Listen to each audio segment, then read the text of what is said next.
My name is Martha. On a quiet Wednesday night in Milbrook, I stopped breathing for 8 minutes. Before I tell you what happened in that place between breath and breath, I need you to stay with me until the end. If this touches you, subscribe, hit like, and stay. Because what I learned is not just my salvation story, it is a word for our churches and our families. I had spent most of my adult life convinced I was careful with words. I led the prayer team, organized the fellowship suppers, took the notes when someone asked for prayer. People trusted me. I wore hospitality like a badge. I taught women how to pray aloud, how to sit in the sanctuary without fidgeting, how to offer those short bedside scriptures when someone was hurting. I believed myself a steward of kindness. I was wrong. Milbrook is small enough that everyone's life brushes against everyone else's. Our church building smells of pew polish and coffee, of lemon cleaner and hymnals with dog-eared pages. On the second Wednesday of each month, we hosted a supper for grieving families, a potluck, a time to pass casseroles and casseroles of comfort. That night, I'd come early to set out plates. The lights were warm. People came in little clusters, hands clasped, voices low. I remember the soft rasp of the coffee urn and the sound of 2 old men arguing about whether to put sugar in last. It started, as sins often do, as convenience. We had a new family, Lisa and her small boy, who'd been through a hard season. Someone I trusted had told me that Lisa had been unfaithful, that she had made choices that would shock us. The news arrived in fragments, a whisper in the kitchen, a half-finished sentence at the back of the sanctuary, a glance that carried a verdict. I did not invent it. I kept it. For months, I allowed that rumor to sit like a splinter under the skin of our fellowship. At first, I justified it. I told myself I was protecting others. We should be cautious, I said to Carol once, as she and I wrapped plates with paper towels. We must pray for discernment. Carol nodded. Carol liked to say amen to anything that sounded sensible. Later, she would be one who would speak with equal fervor against me. But in those moments, we were partners in a false righteousness. We shared the story in whispers, as if we were bearing a burden. And in time, the burden became our entertainment. You probably know this pattern. You have seen it at potlucks, at group chats, in hallway conversations after prayer meeting. Someone repeats the rumor because they're concerned. Someone else repeats it because they heard. Names travel faster than invitations. Prayer requests become gossip when the person hurtful to others is not present and their dignity is not preserved. I had been the hub of such a net, the quiet center through which stories flowed. I was proud of the reach I had. I was proud of being necessary. That pride tasted like salt. Guia de estilo e instruções para síntese de fala. Você é narrador, palestrante, com voz potente, forte e autoritária. O tom deve ser firme e inabalável. Contexto de continuidade. A frase anterior era tasted like salt. The collapse happened quickly. Você está no meio de uma frase, pensamento. Mantenha o ritmo e a força vocal sem quebrar a conexão. Haja como se estivesse transmitindo uma verdade fundamental. I was arranging chairs after supper when a sharp pain clutched my chest. It was not cinematic, no lights dimmed, no music dropped out. Just a sudden, heavy heat, like someone had thrown a wet blanket over my lungs. I remember thinking oddly about the hinges on the fellowship hall door. My vision narrowed. Robert, my husband, was there. He had come to help, and he knelt with the practicality he always had. "Breathe," he said, his voice close and steady. I tried. The words fell away. Someone screamed. Someone else shouted for the pastor. Hands were on me.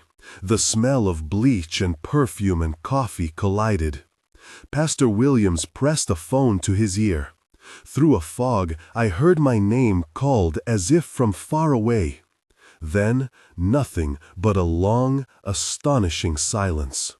What I will now describe I call a vision, because language wants to frame it, wants to make it neat.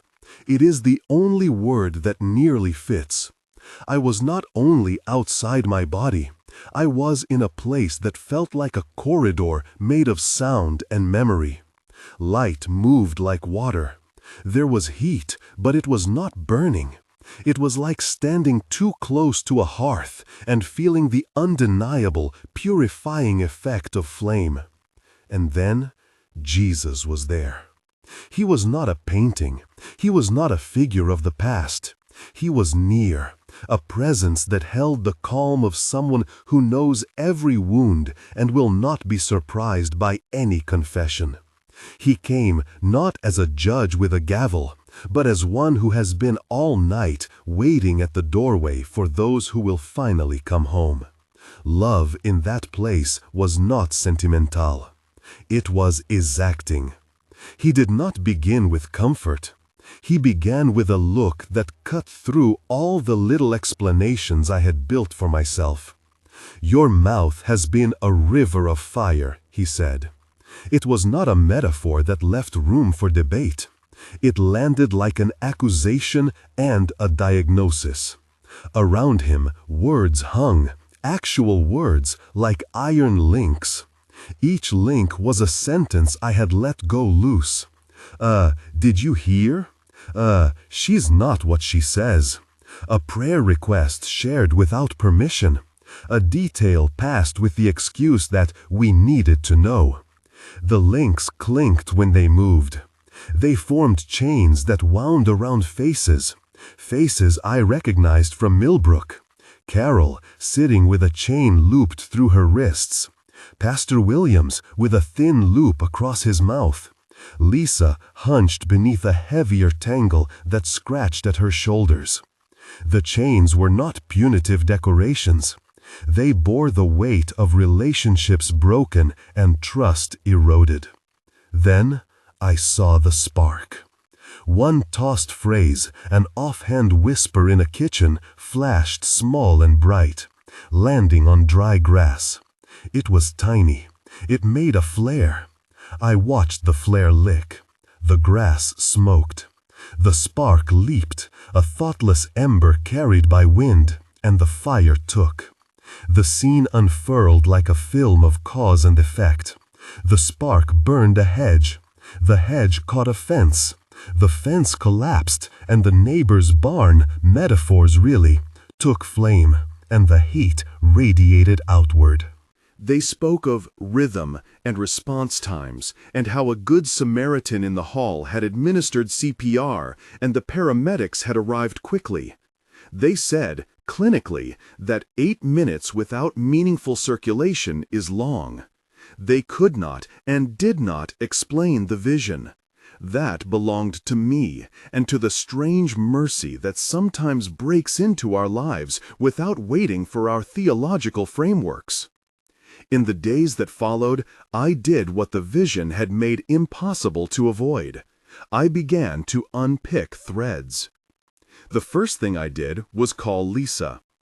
I rehearsed the telephone apology 100 ways before I dialed. I had learned in that other place that apologies must be concrete, not theatrical.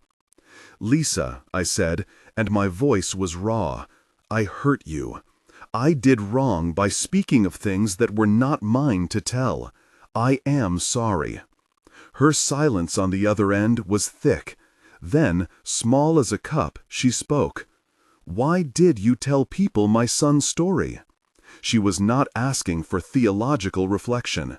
She wanted a why. I said it honestly. pride and fear and a foolish desire to be important in other people's eyes. Her reply came like a cold hand. "You made me small over and over," she said.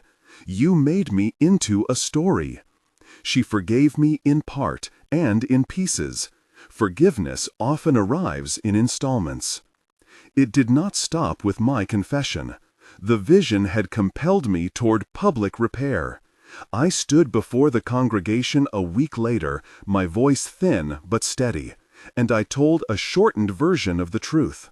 I did not name all details because the point was not spectacle. I named the sin, careless speech, rumor, the violation of a person's privacy in the name of prayer. I asked forgiveness. I invited those harmed to speak to me privately or in whatever way they needed. There were immediate fractures. Some in the church bristled. "We need to be careful who we let near our fellowship," Pastor Williams said in a closed meeting, his voice a mixture of defensiveness and genuine confusion. He was a good man who feared that exposing everything could shame the church and drive people away. Others, like Carol, were quietly furious at me. Carol had built friendships around the whispering. To admit error threatened her social standing. "You've painted us as monsters," she hissed once when I stopped by to see her. "You could have handled this differently." She had a point. There were right ways and wrong ways to reform a culture. But silence, I had seen, had protected the sin more than the sinner. Slowly, painfully, we put new practices in place. We rewrote how prayer requests were gathered, a form with consent, a private line for requests that were truly confidential, and a small committee to handle sensitive matters. We stopped the habit of sharing names in the foyer and replaced it with a practice of asking permission. Simple, practical steps, like, "May I mention you when I pray?" and "Is it okay to pass this on?" We taught people how to offer material help, meals, rides, babysitting, without turning private pain into public currency. There were other reparative acts. I called every person I had ever helped turn into a story. I offered practical support. To Lisa, I offered to bring casseroles without commentary, to pick up her son from school when she needed space, to sit in silence with her when words were too dangerous. Some accepted, some did not. That was the hard grace of restoration. It is never entirely within your control. The work in the church moved unevenly. Pastor Williams began to preach on prudence and on the holy responsibility of speech. He never mentioned my name in the sermon. That was his pastoral prudence. He told stories about the weight of words, as if to show us how ordinary language carries spiritual gravity. Some people heard him and changed. Others listened and kept their old ways, rationalizing gossip as prayerful concern. I learned several practical things, tools that are simple but transform communities if they are actually practiced. First, always ask permission before sharing someone's story outside the room.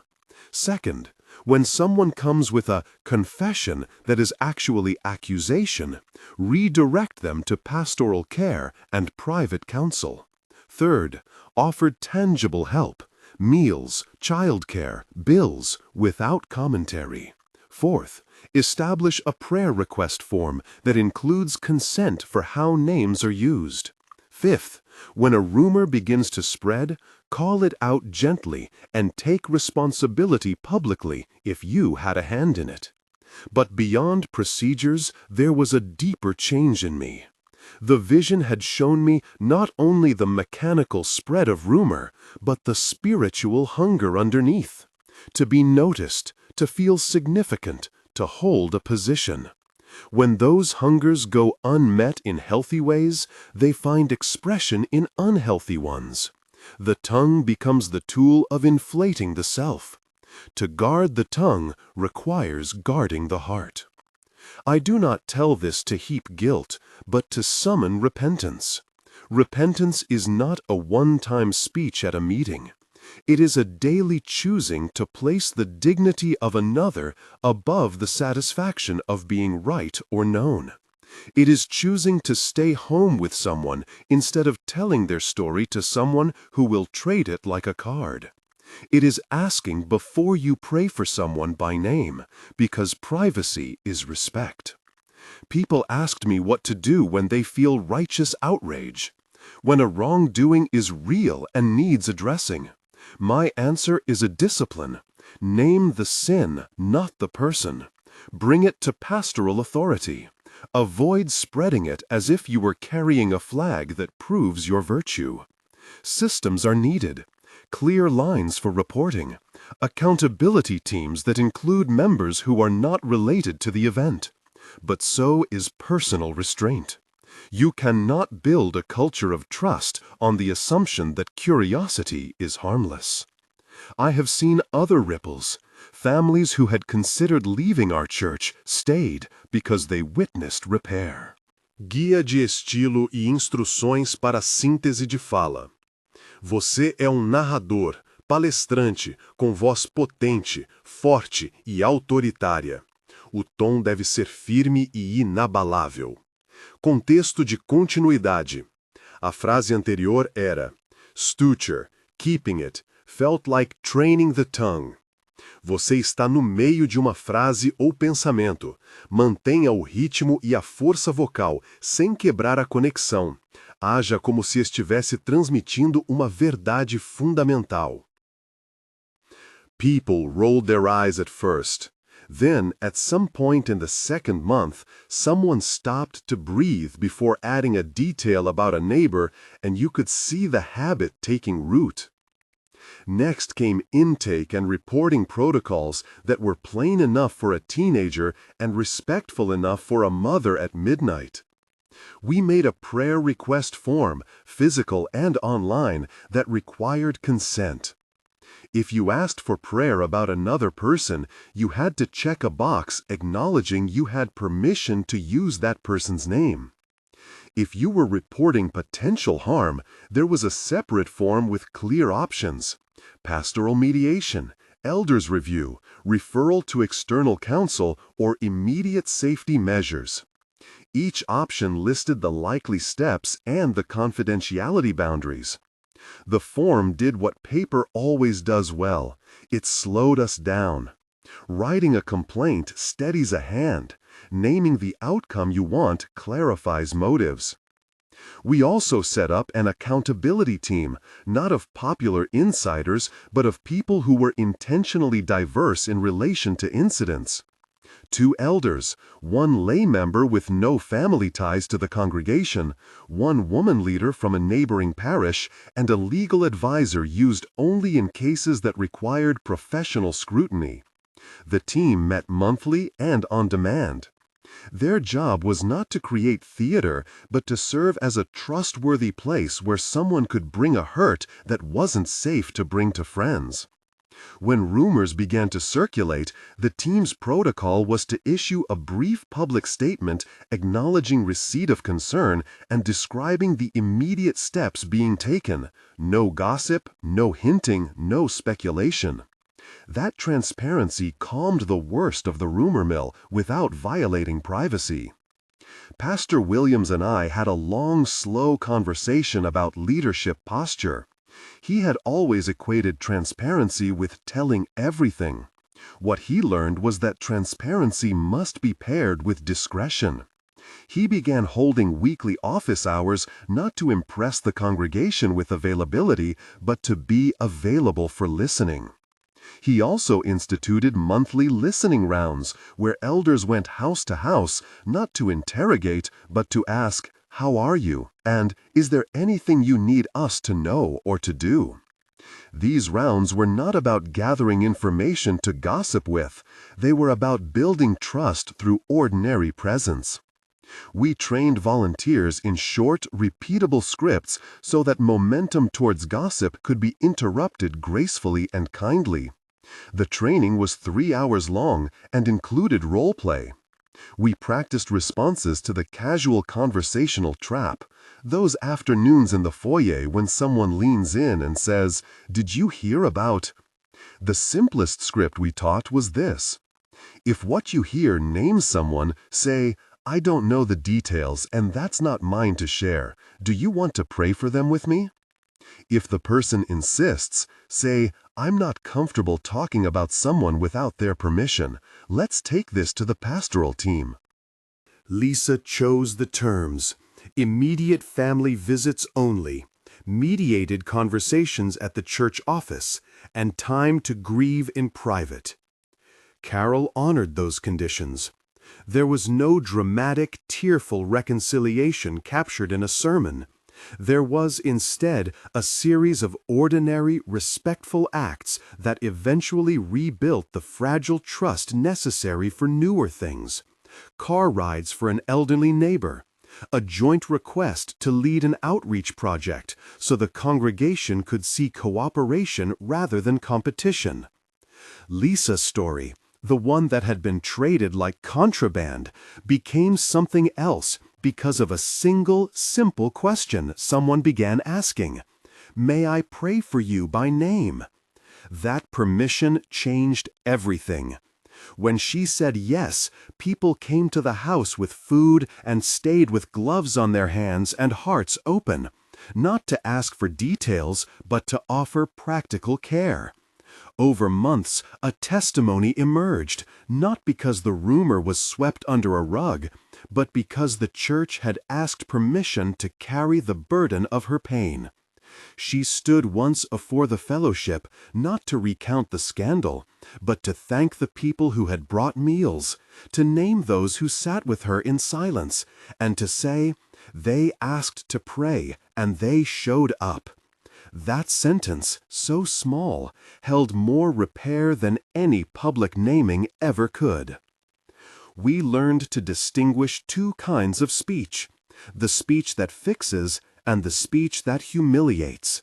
Fixing speech names the harm, proposes an accountable step, and invites repair. Humiliating speech names only to satisfy curiosity or to elevate the namer. We taught people to ask themselves 3 quick questions before they spoke. Is this helpful? Is this true? Is this mine to say?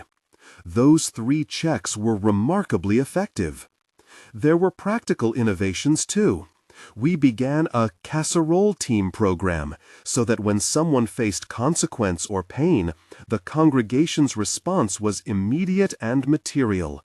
A meal, childcare, a lawn mown, a bill helped. These acts shifted the social currency of the church away from knowing towards serving. We also instituted a no-surprise policy for leadership discipline. If an elder faced accusation, the process and possible outcomes were explained in advance to those involved, with an independent reviewer available to ensure fairness. People began to trust the system because it was visible and because it honored both the accused and the accuser. What changed for leaders was perhaps most surprising. The hunger to be the one who knows was replaced in many cases by a hunger to be the one who shows up. That is not a small shift. It means news no longer functions as a badge. It functions as a summons. Leaders who once kept score of dramas began to celebrate the quiet labors of care. When a youth leader in our council, once dazzled by the authority of inside knowledge, stood and said, "I used to think being informed made me a better leader. Now I know it made me complicit." There was a sense in the room that something had shifted in the moral ecology of our fellowship. We measured some outcomes, not as a way to boast, but to confirm that practices were producing fruit. Attendance at small groups rose modestly. The number of formal complaints filed declined after the second quarter, not because people stopped being harmed, but because injuries were being addressed more promptly through pastoral routes. Families who had considered leaving returned. More important, there were anecdotal signs. Fewer people left phone messages with gossip. More people called to ask, "How can we help?" than to ask, "Have you heard?" Finally, we distilled everything into a short checklist, something you could take to your community tomorrow. It is not exhaustive. It will not fix everything overnight. It will, however, give you simple, sensible steps that protect dignity and promote repair. Practical checklist to take to your community tomorrow. 1. Read a 5-point covenant at the start of your next meeting. Speak truth in love. Assume the best. Ask permission before naming others. Bring concerns to appointed leaders. Pray privately for named individuals. Post it where people can see. 2. Create 2 simple forms: a prayer request form with consent for naming, and a harm report form that lists possible outcomes and confidentiality limits. Make both available in paper and online. 3. Establish an accountability team with at least one member who has no family or relational ties to the congregation, and one external advisor for legal ethical issues. 4. Train volunteers in 3 redirect scripts. A. When gossip begins in person, defer to prayer and refusal to name. B. When a rumor persists, refer to the accountability team. C. When a prayer meeting strays into accusation, pause, invoke the covenant, then offer anonymous prayer or formal reporting. 5. Institute a no-surprise discipline policy.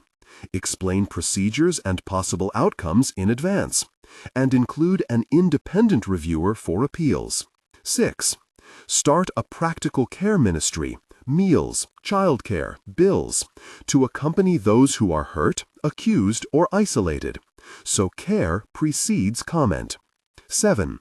Hold leaders to a posture of listening, weekly office hours, monthly listening rounds, and public acknowledgement when the church is addressing concerns, brief statements without detail. 8. Teach the 3 quick checks before speaking. Is it helpful?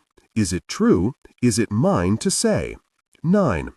Offer restorative pathways along accountability, mediated meetings, restitution plans when appropriate, and clear boundaries when restoration must be withheld for protection.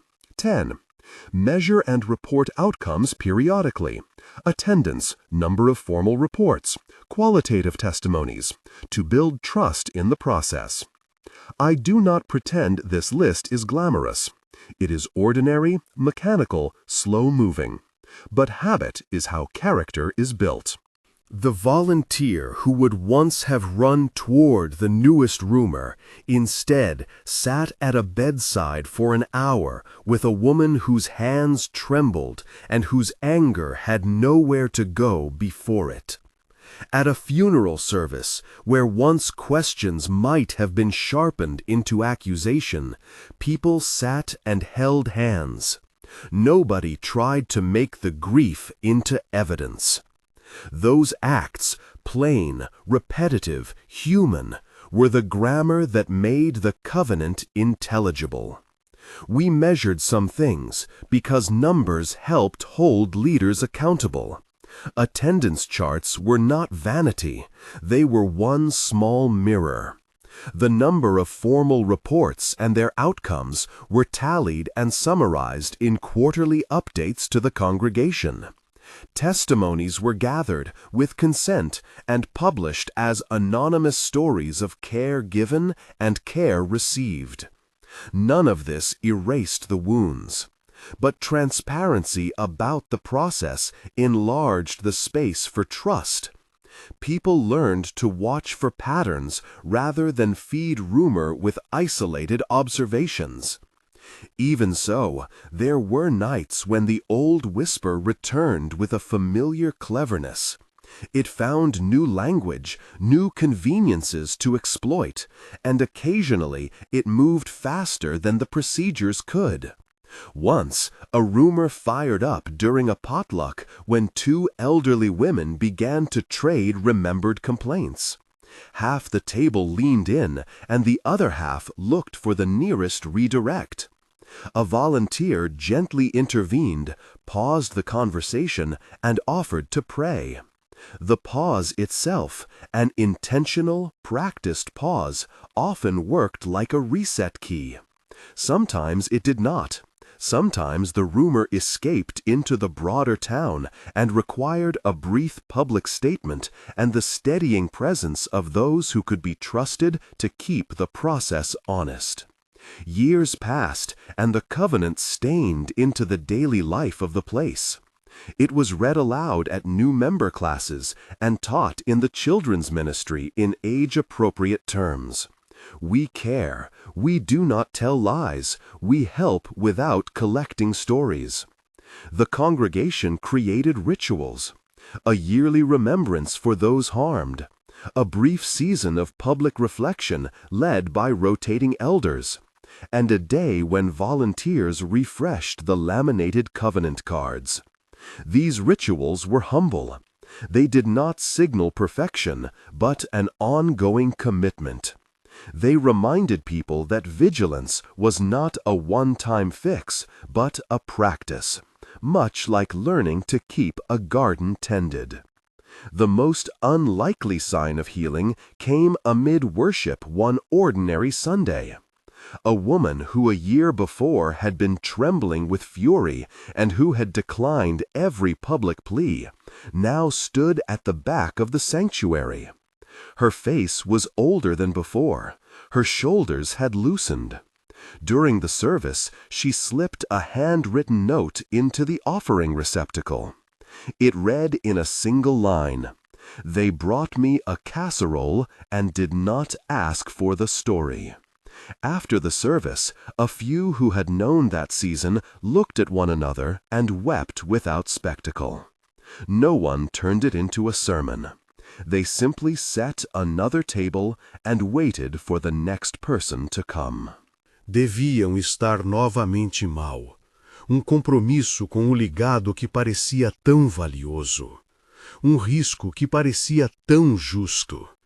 Depois de tanto tempo, todas as artes antigas pareciam bastante novas.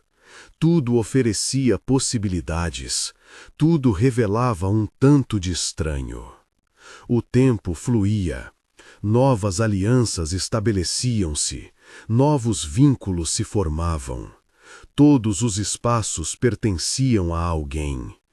Tudo era agora a nossa, mesmo aquilo que nos afastava.